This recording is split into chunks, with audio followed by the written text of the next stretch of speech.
Witam Was, kochani, serdecznie w kolejnym filmie na moim kanale.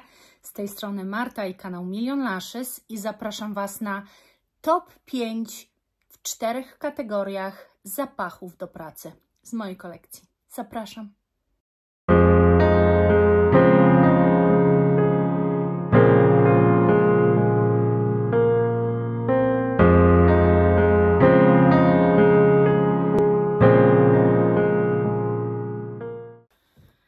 Wiecie, że jak nagrywam ten film, to tak sobie teraz dopiero siadając tu uzmysłowiłam, że jeżeli myślimy o zapachach do pracy, to zawsze mamy na myśli biuro. I wiecie co? Bo to jest najbardziej wymagające miejsce, jeżeli chodzi o zapach. Każda inna forma pracy, którą wykonujecie, jeżeli robicie jakieś usługi, jeżeli na przykład pracujecie być może w domu, a być może jesteście jakimś wolnym strzelcem, albo na przykład jeździcie autobusami, albo pracujecie w sklepie. Każda praca niesie ze sobą jakąś charakterystykę i większość tego, co wymieniłam właśnie, pozwoli Wam na noszenie tak naprawdę tego, co lubicie. Biuro jest tak specyficznym miejscem. Bardzo często to nawet nie jest tak, że siedzicie sami, nawet nie z jedną osobą, tylko bardzo często są to jakieś takie przestrzenie z wieloma osobami. I teraz sobie wyobraźcie, że siedzi na takiej sali, zapomniałam, jak to się nazywa, kiedyś wiedziałam, bo kiedyś też na takiej sali pracowałam, ale to było tak dawno temu, że wybaczcie, już zapomniałam, jak to się open space. Na open space, o teraz mi się przypomniało. Pracujecie, macie swój tylko jakiś tam boksik, ale generalnie jesteście biurko przy biurku. Naprzeciwka macie osobę, z tyłu za sobą macie ludzi. I teraz wyobraźcie sobie taką sytuację, że każda z tych osób nosi zapach bardzo mocno projektujący i ciężki i trudny. Ciężko jest się skupić w takich warunkach, ciężko jest, wiecie, funkcjonować.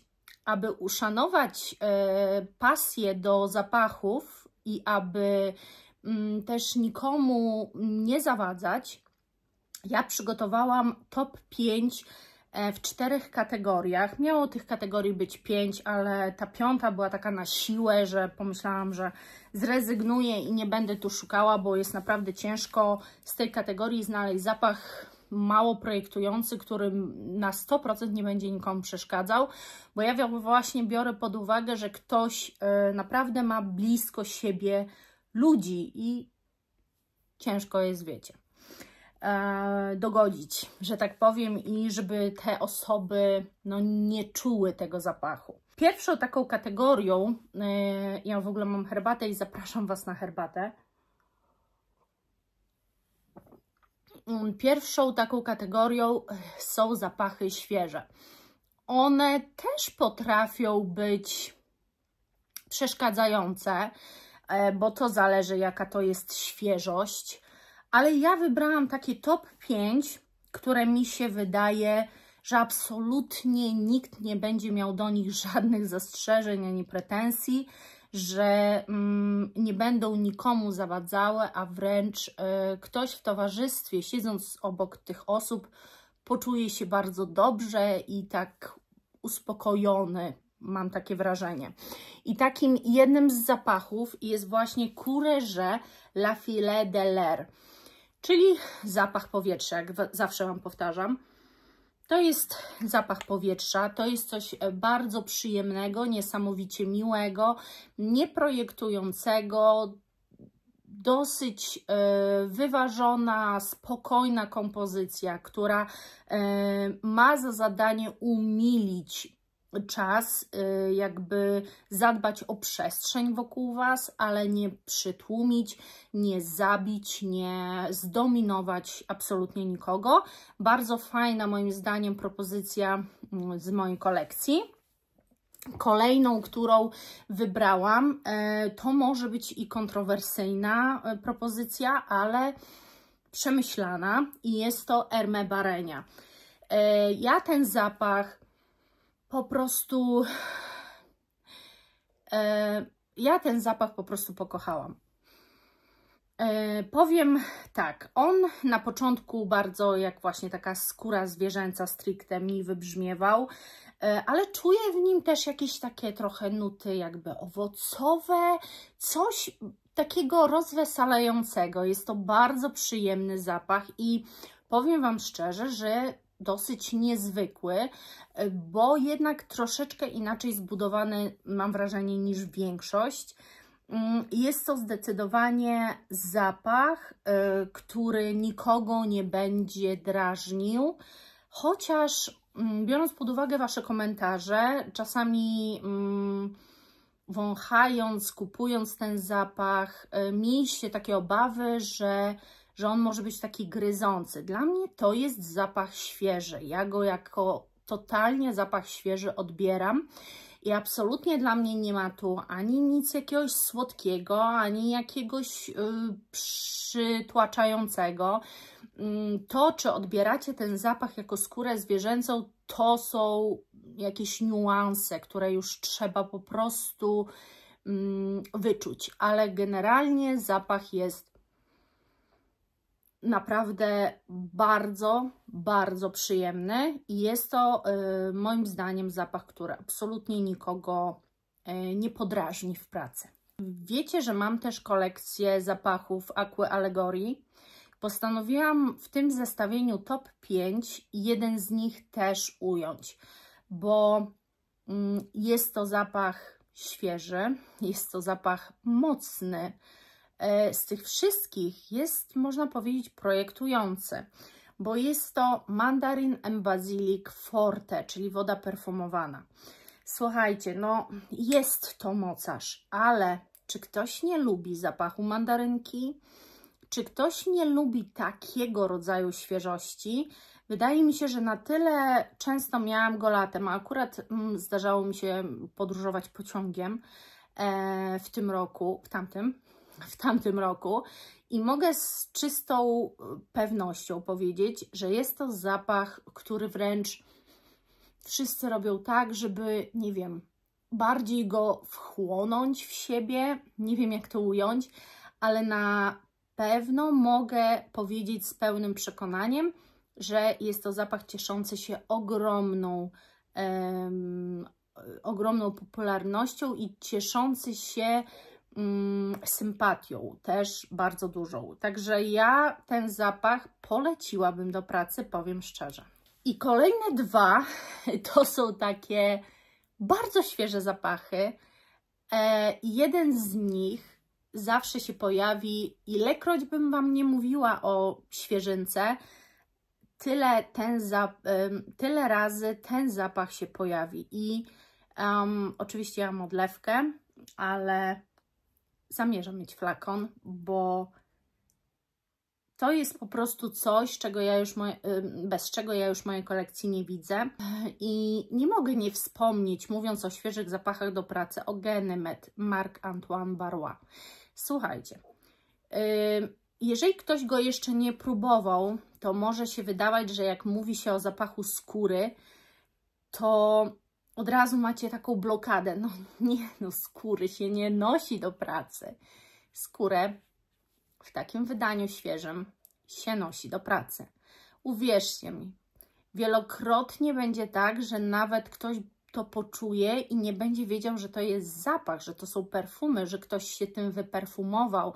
Natomiast będzie w biurze takie przekonanie, że ktoś właśnie wyczyścił jakiś stary fotel skórzany i on tak pięknie wydobył z siebie ten piękny zapach, ale świeży.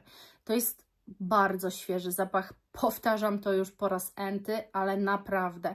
I jeżeli jeszcze ktoś go nie zna, to jest to jeden, moim zdaniem, z najlepszych zapachów do pracy, najmniej inwazyjnych i najlepiej odbieranych przez nos wielu. Także Ganymede Marc-Antoine Barrois. Pozycja konieczna. I ostatni zapach, o którym Wam powiem, to jest też coś bardzo nieinwazyjnego i jeżeli znacie markę w ogóle Issey Miyake, to oni robią właśnie bardzo zapachy, moim zdaniem, do pracy, które świetnie w tej roli się odnajdują. I to jest też jeden z takich zapachów. to jest A Drop D'Issei. Muszę Wam powiedzieć, że to jest zapach wody, więc nie ma żadnego ryzyka, że komukolwiek zapach wody w biurze będzie przeszkadzał. Nie oszukujmy się, jest to zapach najbardziej niepolaryzujący, tak bym powiedziała. No, w tym zapachu nie ma żadnego pierwiastka, który mógłby polaryzować i powodować, że każdy ten zapach odbierze inaczej. No, zdecydowanie nie. Ten zapach jest przyjemny według mnie dla każdego. Druga kategoria to jest, słuchajcie, kategoria pudrowe. Ja Wam we wcześniejszych filmach i w ogóle często też Wam mówię, że zapachy pudrowe są to zapachy do pracy, moim zdaniem idealne, dlatego że one są nieinwazyjne. Pudrowość raczej wszystkim kojarzy się bardzo pozytywnie, z czymś miłym, otulającym, przyjemnym, niedrażniącym, nieprzytłaczającym. I ja wybrałam takie pozycje. Może zacznę od pierwszej, takiej najbardziej standardowej ze standardowych, Mon Guerlain od Guerlain. To jest moim zdaniem po prostu zapach kobiecy, który nie powoduje żadnych mdłości, zawirowań, bólu głowy. Jest też często tak, że przez większość może być w ogóle niewyczuwalny, bo mimo, że to jest zapach waniliowy, no to przez tę pudrowość ta wanilia nie jest też taką ostrą, mocną, ciężką wanilią. Wydaje mi się, że wiele osób też zapachów pudrowych w ogóle nie wyczuwa, więc jak nie wyczuwa, no to tym bardziej im nie będą przeszkadzały. A Wy sami będziecie się czuć naprawdę otuleni i zaopiekowani przez zapach w pracy. Nie mogę tu też nie wspomnieć, słuchajcie, o Star Maubusin. Dlaczego nie mogę o tym zapachu nie wspomnieć? To jest coś bardziej gourmandowego. To jest może coś bardziej dymnego niż pudrowego.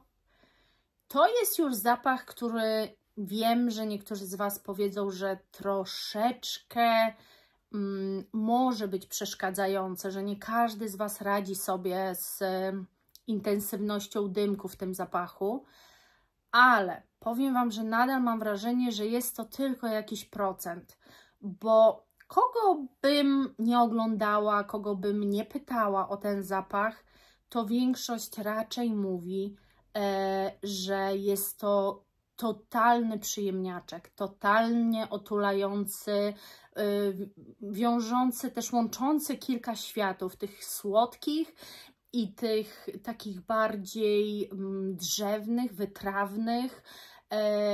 Jest to taki kompromis. Ten zapach moim zdaniem jest takim kompromisem i dlatego w tym zestawieniu ja go do pracy bym z wielką chęcią nosiła i wydaje mi się, że nie narobiłby szkód. Nie mogę też nie wspomnieć, bo chciałam Wam zrobić takie zestawienie top 5, ale z różnej półki cenowej, i tych tańszych, i tych droższych, w miarę oczywiście mojej możliwości, ale tak, starałam się bardzo równoważyć te zapachy cenowo i mam nadzieję, że mi to wyszło. Jest jedna kategoria, która trochę może grubiej poleciała, ale generalnie jest naprawdę przekrój. No i tu chciałabym powiedzieć o BDK Rouge Smoking i no zdecydowanie jest to pudrowy zapach, zdecydowanie jest to nieprzytłaczający.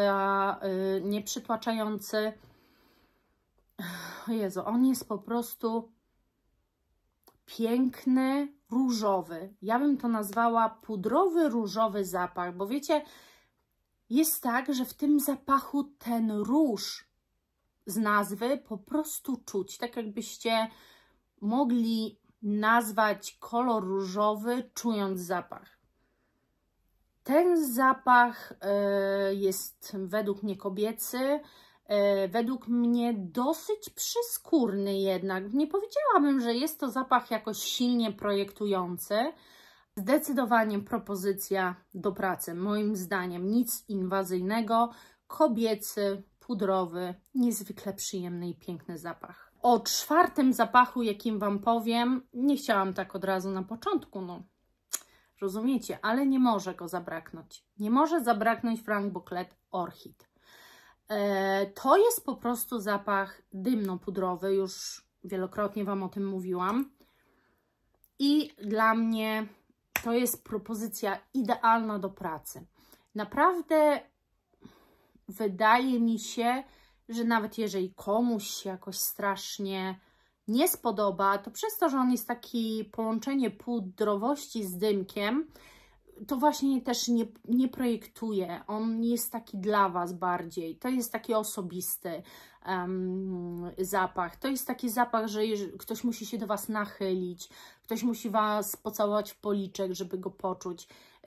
Więc nawet jeżeli on, nie wiem, komuś się wyda za mocno kwiatowy, no bo na przykład Mon Guerlain, jeżeli ktoś lubi wanilię, no to go polubi, bo jest waniliowy. To jest już bardziej kwiatowa propozycja, więc jeżeli ktoś nie lubi kwiatów i kwiatowych zapachów, no to i tak nie powinien go czuć w odległości fotela i wtedy się po prostu perfumujecie dla siebie i to jest dalej bezpieczna bardzo propozycja i taka, która Was zadowoli i wszystkich wokół Was, moim zdaniem też. I ostatnia propozycja z tej kategorii pudrowe, no to nie wiem, czy Was szokuje, czy nie. I nie wiem też, czy się zgodzicie ze mną, że jest to taka propozycja pudrowa.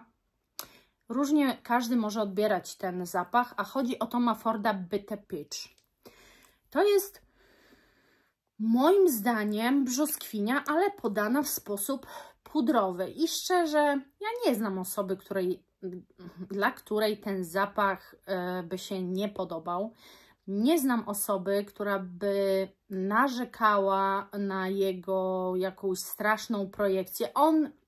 On jest taki, że no, jeżeli ktoś stanie w miarę w bliskiej odległości, to poczuje go, ale też to nie jest taka projekcja, o jakiej zawsze myślimy, jeżeli słyszymy słowo projekcja. Ja zawsze myślę wtedy o tym, że zostawia na tyle długi ogon, że dawno już poszłam, a ten ogon został i ten zapach nadal się unosi. No to nie są tego typu zapachy. To są zapachy bardziej właśnie dla Was, nie przeszkadzające innym.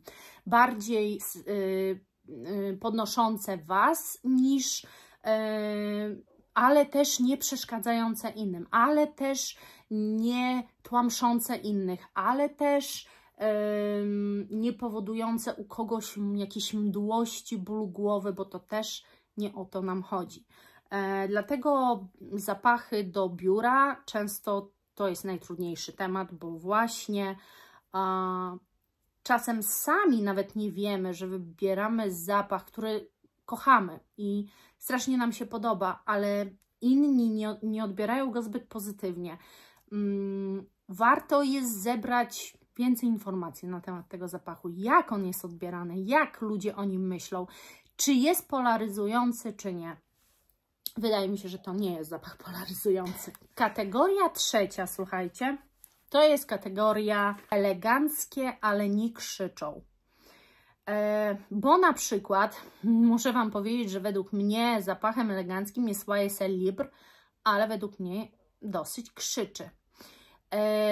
Uważam też za eleganckie zapach Q, ale też dosyć krzykliwy. To znaczy, no czuć go w znacznej odległości od Was. I to nie jest taki zapach, który się podoba wszystkim. Więc starałam się tu wybrać no coś, co uważam, że może dać Wam pole do popisu. To jest taka, słuchajcie, kategoria, do której tak naprawdę możecie wrzucić wszystko. Jest tylko jedna zasada. Im bardziej jest to zapach przyskórny, tym lepiej. I taką zasadę przyjęłam. I to jest zapach kompletnie niedoceniany. Kompletnie. Ja jestem w szoku, bo ja go też tak kupiłam trochę, wiecie, w ogóle w ciemno, ale oczywiście zawsze o jakichś zapachach gdzieś coś się dowiaduje i to jest zapach, o którym nie mówi praktycznie nikt. Chodzi o Givenchy Haute Couture, a to jest zapach naprawdę niezwykle kobiecy i przepiękny, ale to jest zapach przyskórny. I niektórzy też powiedzą, że nawet sami na sobie tego zapachu za długo nie czują. Da się go wyczuwać, z tym, że on jest właśnie na tyle couture, że przez tą swoją formułę chyba jego zasada jest taka, żeby tylko migotać gdzieniegdzie, żeby myśleć o tym zapachu, jak się go nosi, jeżeli chcecie go czuć, że to nie jest taki prosto zapodany zapach kobiecy, który będziecie czuć wszędzie. Według mnie to jest taki właśnie taka idealny zapach w jakieś miejsca publiczne z ogromem ludzi, zapach przy stole, do pracy, tam gdzie macie styczność z osobami, które różnie na zapachy reagują. Moim zdaniem ten zapach naprawdę jest przepiękny.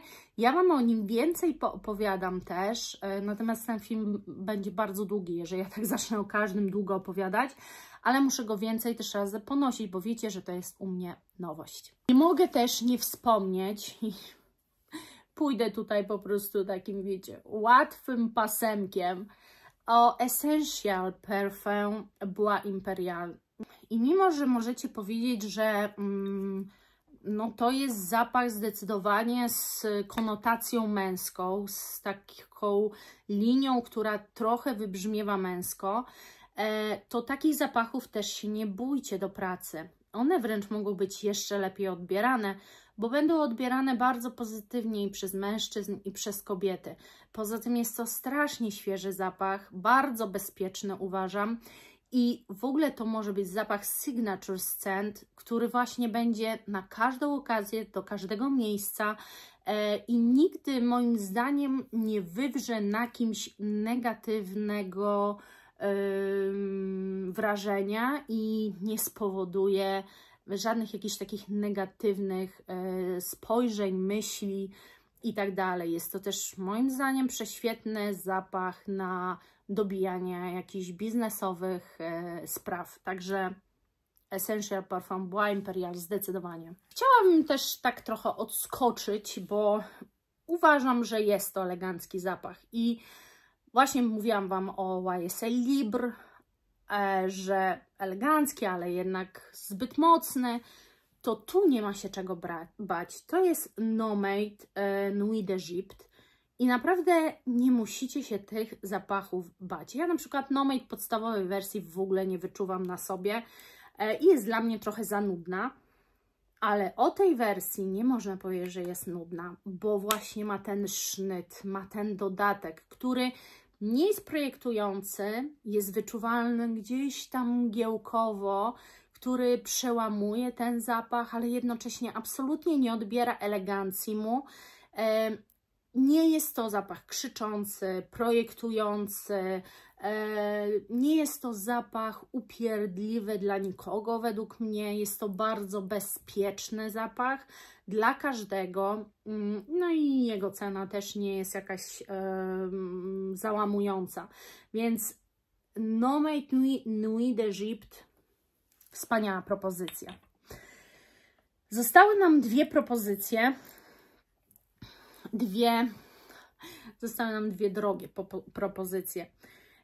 Jedna to jest BDK Possessoir. O ludzie. Naprawdę, o ludy. No to jest coś przepięknego. Generalnie odczucie i takie, jak odbieramy ten zapach, to raczej jako białe kwiaty. Natomiast on jest bardzo przyskórny, niesamowicie elegancki.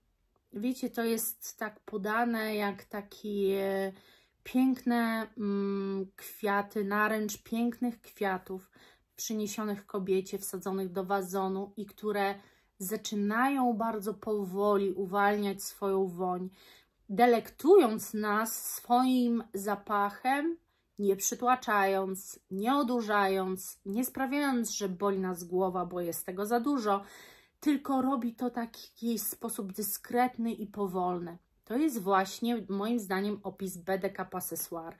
Taki jest, czyli elegancja w czystej postaci, kompletnie moim zdaniem nikomu nie robiąca krzywdy.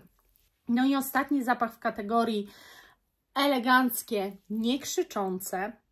Nie mogłam o tym zapachu nie wspomnieć. To nie jest tak, że on jest przeze mnie już super przetestowany, bo nie, ale zapada w pamięć.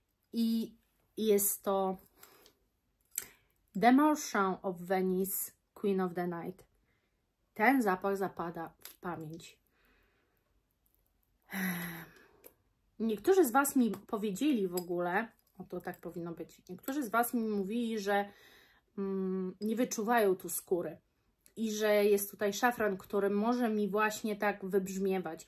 Zgadza się, bo tu skóry nie ma, absolutnie ja o tym wiedziałam, że nie ma, ale wiecie, to znaczy może inaczej, Fragrantica nie pisze o tym, że miałaby tu być jakaś skóra, natomiast ja nie czytałam opisu prasowego The Marchand of Venice i gdybym przeczytała, być może by się okazało, że jednak gdzieś tam skóra jest, ale tak, zgadzam się też z tym, że szafran bardzo często jest tak odbierany i mój nos też bardzo często szafran czyta jako bardziej skórzane nuty, ale dla mnie to jest elegancja taka top. Jeżeli miałabym Wam powiedzieć o mojej kolekcji i o najbardziej eleganckim, niekrzyczącym zapachu, nie mogłabym wymienić niczego oprócz tego. Naprawdę tu elegancja wręcz oszałamia. To jest tak, że aż czasami nie dowierzam, jak można skomponować zapach, który będzie tak odbierany w sposób tak wykwintny i elegancki. Nie można mu zabrać tego absolutnie i wydaje mi się, że każdemu innemu zapachowi jest do tego bardzo daleko, bo tutaj jest wszystko na takiej idealnej linii, takim totalnym balansie.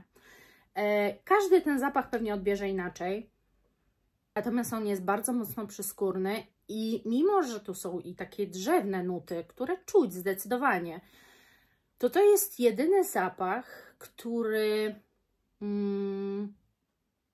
wydaje mi się, że absolutnie nikt nie powie, że w tym pomieszczeniu, w którym siedzi grupa ludzi, to czuć tylko to, bo raczej trzeba się zbliżyć do osoby, która tym pachnie i nawet jeżeli się zbliżycie, to nie będą Wasze wrażenia negatywne, raczej mogą być neutralne, ale założyłabym, że ten zapach spodoba się większości i doceni ten zapach większość ludzi.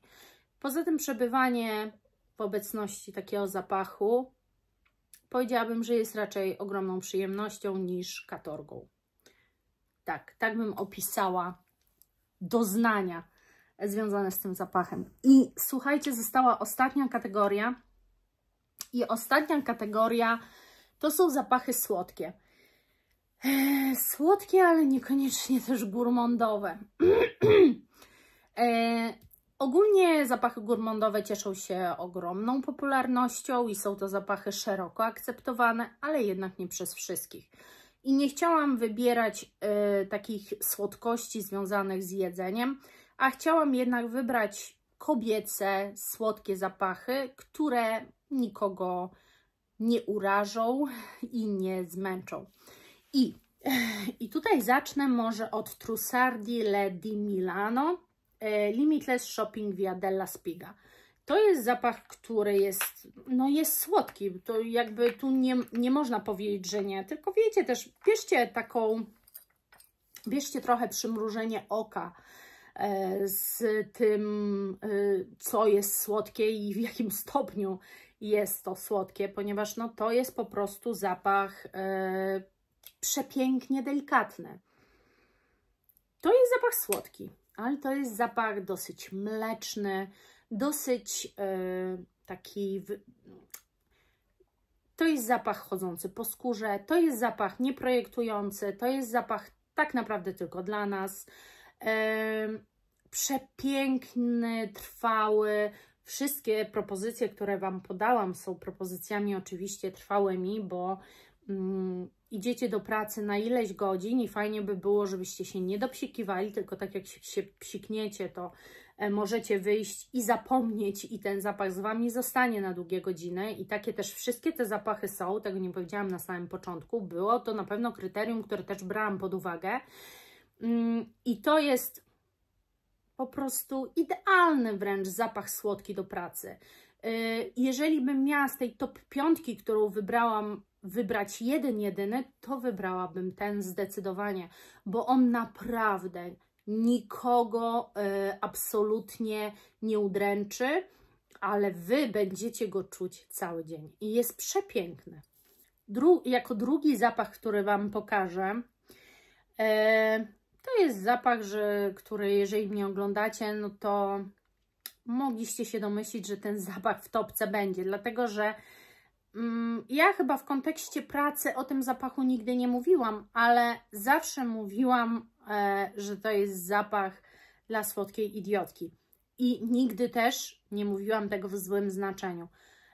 Jest to zapach słodki, kwiatowy, ale jednak słodki dosyć.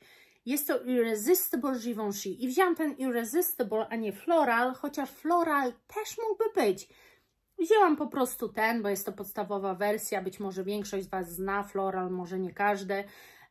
I jest to idealny zapach do pracy.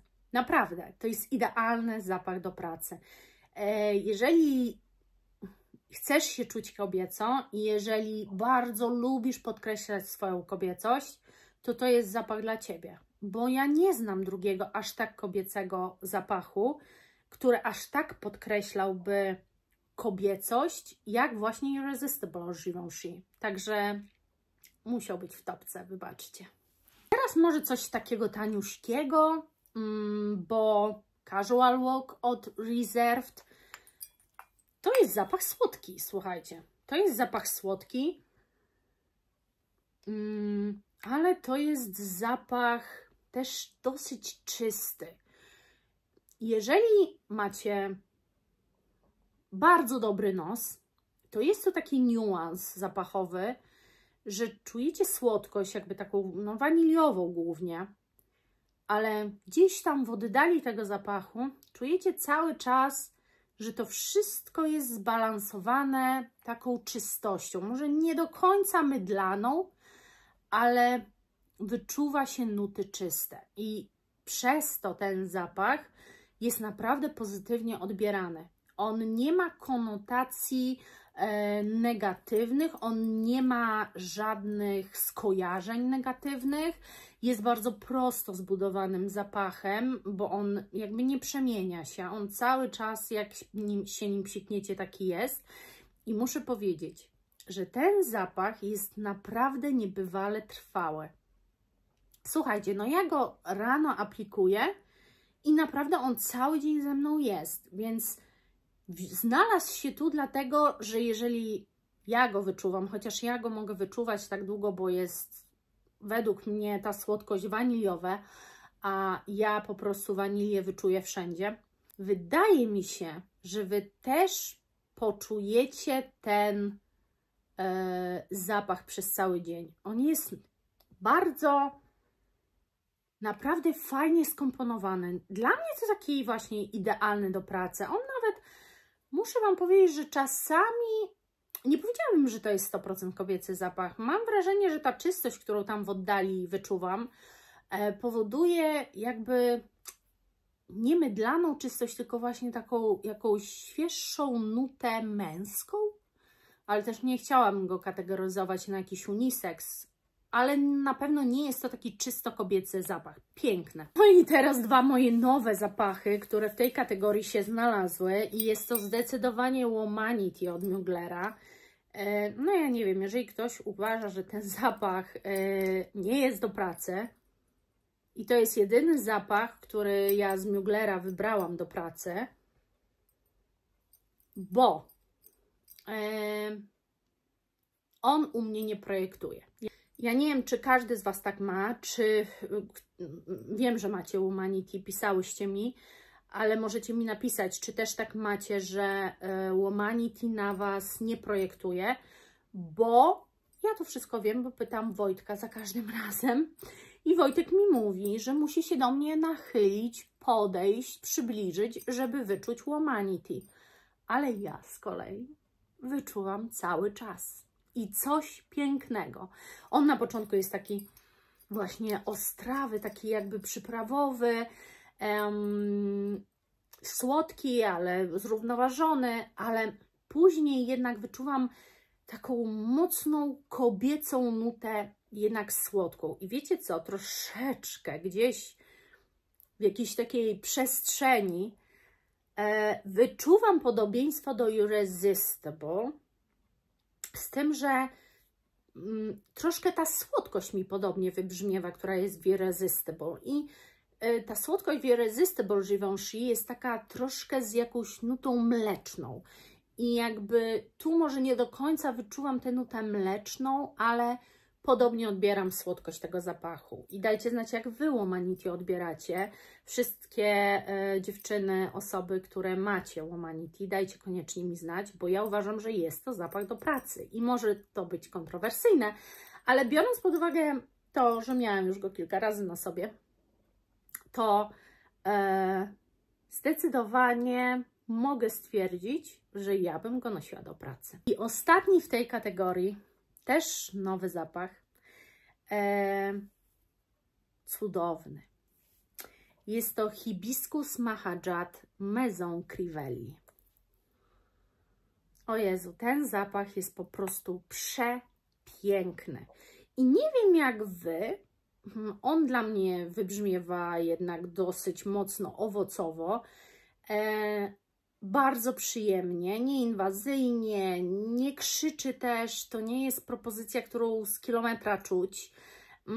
Nie zostawia też strasznie jakiegoś ogona, ale też nie mogę powiedzieć, że jest to mocno przyskórny zapach, bo jednak w pewnej odległości ktoś go zapewne wyczuje, z tym, że wyczuli pewną aksamitność owoców, pewną słodycz, która do nich będzie gdzieś tam ukradkiem się przybliżała, ale nie poczuję jakiegoś takiego mocnego uderzenia słodkiego, ulepnego. To nie ta bajka. Ten zapach, nie wiem, czy mógłby być signature scent. Wydaje mi się, że nie nadaje się ten zapach na signature scent, chociaż słuchajcie, w ogóle ja miałam nagrać taki film, zapachy świetne na signature scent, ale później doszło do mnie jakby takie nagłe oświecenie do mnie przyszło, bo wszyscy robią takie filmy w sumie i one się chyba dobrze oglądają. Jak można proponować komuś zapach, który mógłby być signature scent, jeżeli każdy z nas jest inny, każdy z nas może poczuć chemię i to coś z czymś kompletnie innym. W żadnych z filmów signature scent robionych przez innych twórców, głównie tych z zagranicy, nigdy tam nie był podany Angel Nova, a jest to mój signature scent. I ja już to o tym mówię i w wielu zestawieniach Angel Nowy nie będzie, bo nie jest to zapach dla wszystkich, bo nie jest to zapach też często właśnie zrozumiały, bo nie jest to zapach oklepany, ale moim jest signature scent. A dlatego ja zawsze mówię, że życzę każdemu, żeby znalazł swój signature scent, ale jednak nie zamierzam kręcić filmów z zapachami, które mogłyby być Waszym signature scent, bo to nie mnie decydować. To po prostu musi, wiecie, zaistnieć to coś, więź między zapachem. Ale według mnie ten zapach, nie wiem, czy mógłby być czyimkolwiek signature scent. To jest też taki zapach, słuchajcie, mega frywolny, mam wrażenie. Taki zaczepny, taki w sensie zaczepny, że no chodź, pójdziemy gdzieś, może zabawimy się, albo na przykład na takiej zasadzie mam 20 lat, to jest moja pierwsza praca i on charakteryzuje takie właśnie taką frywolność. Nie powiedziałabym, że ja się czuję w nim kobieco, raczej odmładza mnie. Ten zapach zdecydowanie bym powiedziała, że mnie odmładza. Dajcie znać, jakie Wy macie w ogóle, jakie Wy macie odbiór Mahajat, hibiskus Mahajat, bo myślę, że mogą być odmienne od moich, no ale nie wiem. Tak go odbieram. Ponoszę go więcej i Wam coś powiem więcej. Ale na dziś jest to dla mnie, według mnie, świetny zapach do pracy. Naprawdę totalnie frywolny i bardzo fajnie się odnajdzie w tej roli. Oczywiście mogłabym Wam jeszcze powiedzieć o wielu, wielu innych, bo tam stoją Jo Malone, jest pełno świeżych zapachów, które są od Hermesa, przepiękne, Marvei na przykład, kupę tych zapachów. Niektórzy też powiedzą, że Twilly, ale ja miałam Wam podać top of the top według mnie, czyli zapachy, które reprezentują wszystko, co ja na ten temat myślę. I nie musicie się stosować, ani, nie wiem, lecieć i kupować i wybrać sobie pojedynczo z każdej kategorii, żeby mieć i chodzić w tym do pracy, bo to nie o to tu chodzi. Raczej chodzi o konfrontację tego, co ja myślę, jak ja odbieram zapachy, z tym, jak Wy je odbieracie. I z tym też, że niektóre z tych zapachów po prostu dają jakiś efekt in plus, że się w tej topce znalazły. Bo wiecie, praca, nosimy zapachy, Małgosia mi napisała, że największą jej radością jest to, że rano wstaje, perfumuje się wybranym przez siebie zapachem i idzie do pracy szczęśliwa, bo ten zapach ją unosi i daje jej takie poczucie szczęścia. Idzie do pracy, do której nie chce iść, nie ma ochoty, wolałaby zostać w domu, no ale idzie, bo przecież zarabiać trzeba. No i właśnie. I to jest 4 kategorie, top 5 zapachów w tych kategoriach, które dają trochę coś więcej, które dla Was będą czymś więcej, ale dla otoczenia nie będą niczym przykrym, nie będą się źle kojarzyły. Są to też przede wszystkim zapachy, które pozwolą Wam dobić pewnego targu, jeżeli macie może taką pracę biurową, ale spotykacie się z ludźmi. Wydaje mi się, że żaden z nich nie wpłynie negatywnie na osobę siedzącą naprzeciwko Was, po prostu. Więc tu były wzięte różne aspekty, bo jutro te top 5 każdej z tych kategorii mogłoby już być zupełnie inne. To jest top 5 na dziś. Dlatego warto jest powtarzać pewne filmy, dlatego warto jest je robić jeszcze raz i mówić o tym jeszcze raz, bo to się będzie zmieniało, bo będą dochodziły zapachy, bo będę miała więcej zapachów lepiej przetestowanych i to się będzie zmieniało. Różne topki, które Wam pokazuję, one też się będą zmieniały. Ja Wam dzisiaj mogę zrobić top 10 ze 130 zapachów. Mogę Wam zrobić top 10, ale te top 10 już za godzinę mogłoby być inne, bo ja będę inna, bo ja będę miała inny humor, bo ja...